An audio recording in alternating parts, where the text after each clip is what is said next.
बांकीपुर विधानसभा उपचुनाव में भारतीय जनता पार्टी के कई दिग्गज नेता चुनाव प्रचार के मैदान में हैं और इस वक्त पटना में हमारे साथ मौजूद हैं मनोज तिवारी जी। मनोज जी, एक बड़ा मौका है जब आप उस सीट के लिए चुनाव प्रचार करने जा रहे हैं जो सीट आपके राष्ट्रीय अध्यक्ष का हुआ करता है। हाँ, और यही विशेषता है कि राष्ट्रीय अध्यक्ष बन गए हमारे नितिन नवीन जी, जो बांकीपुर के विधायक होते थे, 4 बार जीते, मंत्री बने, तो उनको दुनिया के सबसे बड़ी राजनीतिक पार्टी का अध्यक्ष बना करके जो सम्मान दिया है नरेंद्र मोदी जी ने, भारतीय जनता पार्टी ने, तो उसका धन्यवाद करने का समय है। बांकीपुर के बच्चे बच्चे का सम्मान है। आज पूरे देश में बांकीपुर गूंज रहा है, बांकीपुर के नितिन नवीन। और जो लड़का खड़ा भी हुआ है वो बहुत ही सामान्य। मैं तो आज दूसरे दिन जा रहा हूँ और मुझे वहाँ के लोगों से मिल के पूरा विश्वास है कि बहुत भारी जीत नीरज सिन्हा की होगी, क्योंकि नितिन नवीन को भी धन्यवाद देना है बांकीपुर को, और भारतीय जनता पार्टी को भी।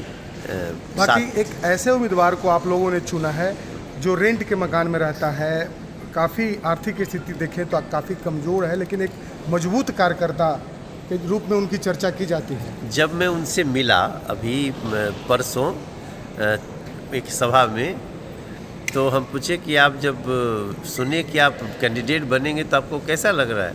बोला, भैया हम पर्ची बांटत रहनी।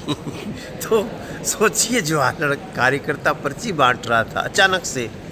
तो यही भारतीय जनता पार्टी की अब खासियत है कि वो सामान्य से सामान्य कार्यकर्ता को भी आगे बढ़ाने में विश्वास करती है।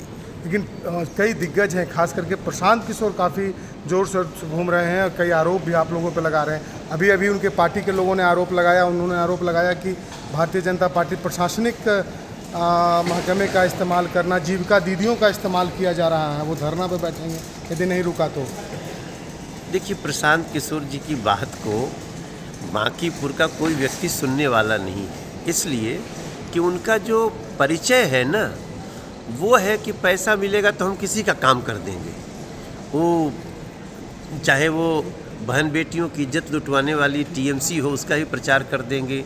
सनातन धर्म को ख़त्म करने का शपथ लेने वाले डीएमके का भी प्रचार कर देंगे। वो पैसा मिलेगा तो कांग्रेस के भी हो जाएंगे, पैसा मिलेगा तो वो किसी के हो सकते हैं। तो वही प्रशांत किशोर जी हैं ना। वो अभी मैं आज आपसे बताते हुए मुझे बहुत मैं दुख के साथ एक बात बता रहा हूँ।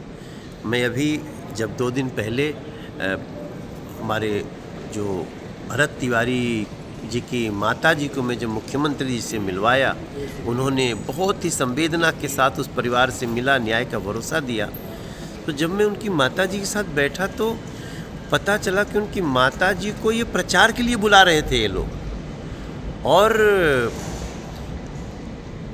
सोचिए कितनी माता जी के उनके भरत तिवारी के फ़ोटो को लेकर ये घुमा रहे हैं। उनसे परिवार को बहुत तकलीफ़ है इस बात से।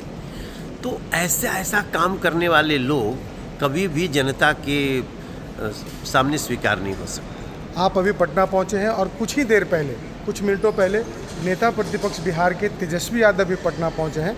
वो शीतकालीन सत्र में शामिल नहीं हुए, लेकिन अब ये माना जा रहा है कि जो चुनाव प्रचार होगा बांकीपुर का, उसमें शामिल होंगे। राबड़ी देवी और तेजस्वी यादव अभी पटना पहुंचे हैं।